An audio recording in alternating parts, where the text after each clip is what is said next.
That went a little more over the top than I would have liked. She got things set up while I was still undergoing treatment, but when I got out, I made a few changes. Like what? Diverted my salary into research projects, installed a diverse board to keep us on the right track, and made sure all research aligned with our mission to heal the world. Wow. Dad's money may have gotten the ball rolling. My job is to put it to work, making the world a better place. First, I want you to meet Dr. Young, who's a leading entomologist. You know what entomology is? Yeah. Dr. Young is doing this super cool research on bees, or to be more precise, on bee predators.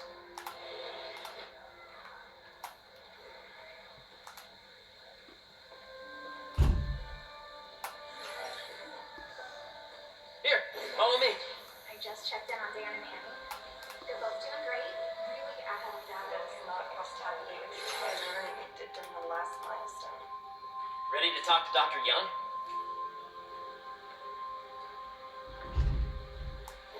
You must be Peter. So nice to meet you. I think you'll like this project. Great to meet you, Dr. Young. Harry says you're working with bees. Yes, and it's quite an urgent situation. A full third of the food you eat every day comes from crops pollinated by bees. But worldwide populations are in steep decline, primarily due to a significant predator, the carnivorous bee wolf. So, we developed an innovative way to help the bees. Want to see how?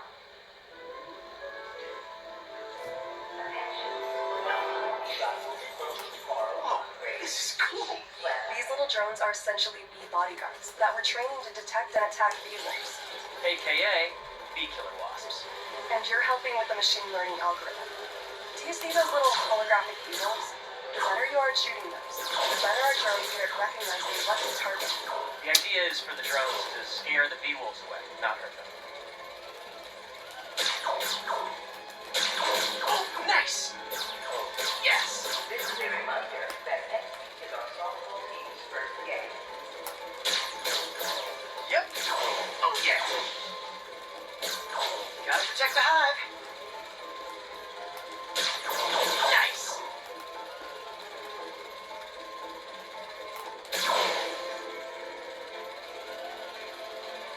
Hear that, little bee wolf? You still get to pollinate another day? You're done, Peter. A very productive session. We got great data. Okay, flying home. Welcome to entomology. If those virtual bee wolves you just took out were real, you'd have saved the lives of about 2,500 bees. Wow. I'd love to help any way I can. I could take a look at juicing the neural network speed. Oh, yes, please. Maybe if Pete decides to join us, you two can talk some more. Thanks, Dr. Young. I've got so much more to show you, Pete. Let's go. Now, up ahead is the medical research area. We're doing cutting-edge proton beam work, using protons instead of X-rays, with better targeting and less radiation. It's all the stuff we talked about. All the stuff we dreamed could make the world a better place. That's the idea.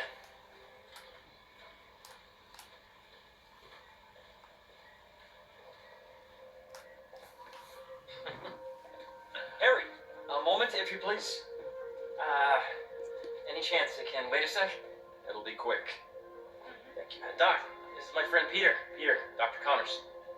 We've actually met. I used to work with Dr. Octavius.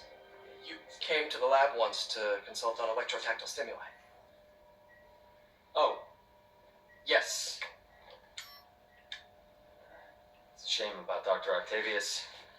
His work had so much promise. Any changes since this morning? Dizziness, aches, pains, anxiety, impulsive thoughts. Nope. I've never been better. That's what worries me. Nice to see you again. Your doctor is the lizard. Dad believes in second chances. Hey, listen, I gotta go make a call. But, feel free to explore. Come meet me upstairs when you're ready.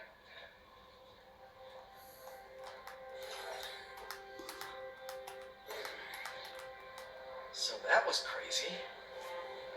seems to be working for everyone to have Dr. Connors here. Guess I'll look around.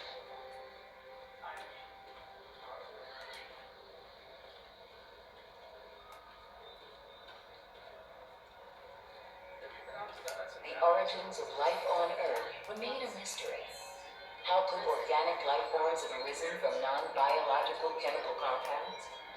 Recent discoveries of meteorites containing organic molecules considered building blocks of life may provide that code.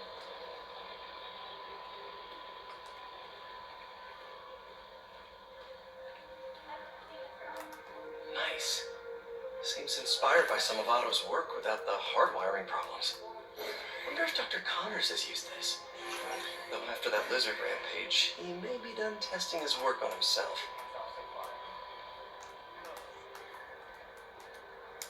Looks like Connors is putting the research he did after he lost his arm to good use. Wonder if he regrets testing that serum on himself. It must be unnerving walking around with dormant lizard DNA in your body.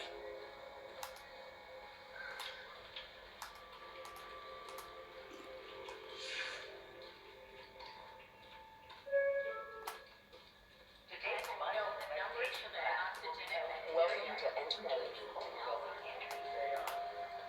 Beehives show complex group decision-making and group locomotion. Swarming is an annual process in which the colony expands and splits. The Emily May Foundation has discovered that specific changes in the honeycomb's vibrational spectra proceed from colonies. Did you see the monthly schedule? I did, and I was very disappointed. Really? Well, take things around. No, schedule's fine.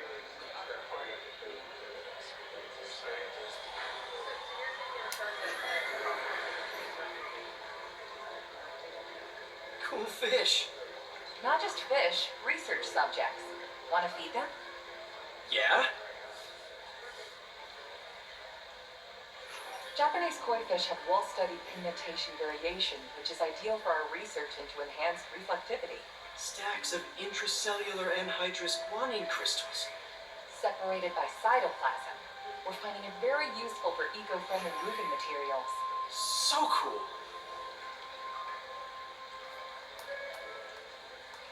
Today's light Man, I would have loved this place. due to overwhelming interest. Yeah, Hey, whenever you're ready, come meet me up here. I'm on my way. I'll see you in a sec.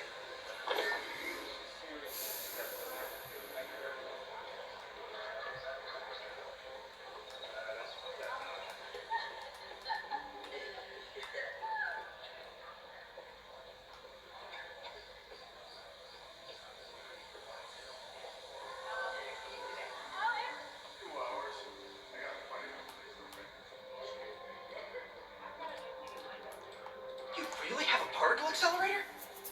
We use it to send proton beams to that treatment room downstairs. It's being repaired right now, but we'll have it back up in no time. Incredible.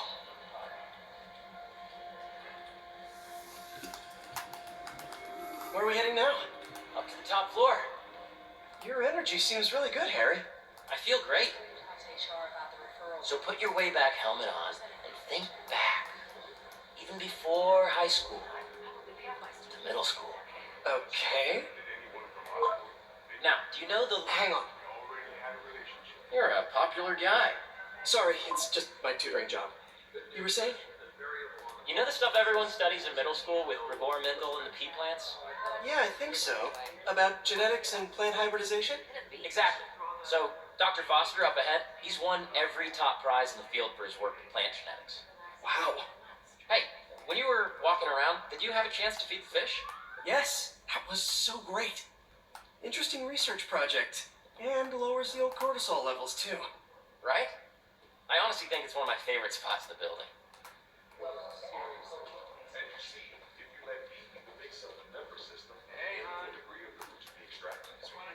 I see what you're saying. The algorithm is similar to long division, if you look at it that way. Got it.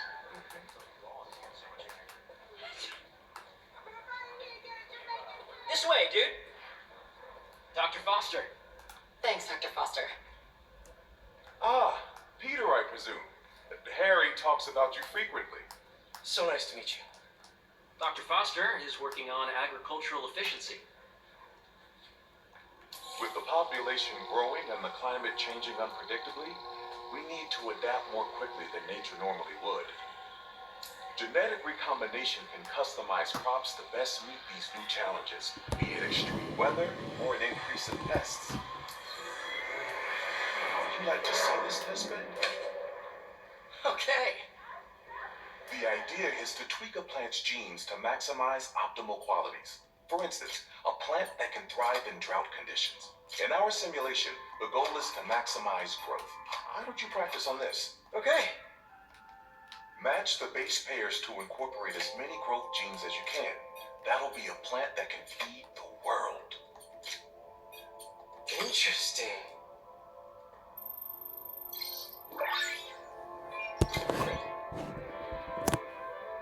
Okay, I think I get the hang of it. Great. Now you're ready to try the real thing.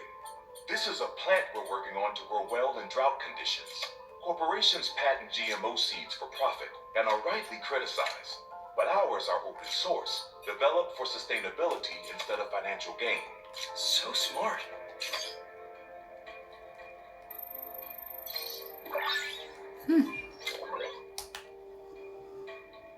One step closer to feeding the world. Nice work. Listen, I know you're not officially on, but could you look at one more gene for me? Curious to get your take on it.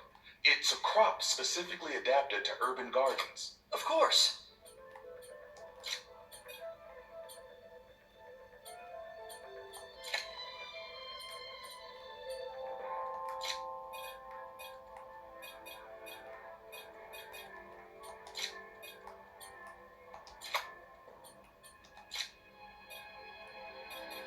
Let's see.